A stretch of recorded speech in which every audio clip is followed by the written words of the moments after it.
যে পরিবারের বড় ছেলে সেই বলতে পারে যে তার জীবনে কতটা কষ্ট। একটা মানুষ সর্বোচ্চ সবচেয়ে বেশি কষ্ট পায় নিজের আপনজন মানুষ থেকে। উল্টো তারাই আমাদেরকে নিয়ে হাসি ঠাট্টা করে। এই যে বলবো ওই বাড়ির ছেলে মাসে 5 লাখ টাকা কামাই, মাসে 50,000 কামাই, হয়তো বা 10,000 কামাই, বলবে তুই কি করছস। কিন্তু যে পরিবারের বড় ছেলে সেই বলতে পারে যে তার জীবনে কতটা কষ্ট।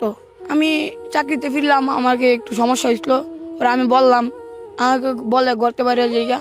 কাজ থেকে যাওয়ার পরে বাবা মায়ের কাছে কি আশা করছো? আশা করছিলাম ভাই গোসল টোসল দিমু দিয়া খামু।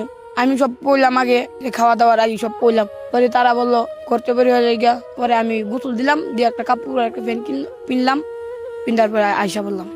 তখন তোমার ভাত খাইতে বলে নাই? কিছু বলে নাই। যেদিন টাকা কামাতে পারবো ফ্যামিলির মানুষকে দেখাবো, আর আশেপাশের মানুষকে বুঝাবো যে সময়ে ফ্যামিলি ছাড়া অনেক কিছু হয়। আমি পুরো পৃথিবীকে নিজেকে দেখাতে চাই যে আমার মতন 500 টাকা দিয়েও কোটি টাকা কামাতে পারে। মানে তুমি ছোট থেকে অনেক বড় হতে চাও? জি ভাই। আচ্ছা, যখন বাড়ি থেকে রাস্তায় চলে আসলা, রাস্তায় আসার পরে রাস্তায় থাকতে কেমন কষ্ট হয়েছে তোমার? কত মানুষ বলে টুকাই, প্ল্যাটফর্মে ঘুমাইলাম, সকাল 5টা ভাই বাড়ি দেওয়া উঠাই দিল। ওই দিন করে ভাই আমার এনে পানি ব্যস্ত গিয়ে একটা পুলিশে ভাই চুলো দিয়ে ভাই টান্ডা ফালাইছে। ওইখানে চুলো দিয়ে টান্ডা ফালছে, স্যার আমি যাইতা দিয়া। তারপর আমার 3টা বাড়ি দিয়ে বলে ওটা 300 টাকা দে আর না ক্যাশ লিয়ে যাবো। পরে আমি কই স্যার আমার কাছে তো টাকা নাই। 50 টাকা দে তুই ব্যাস।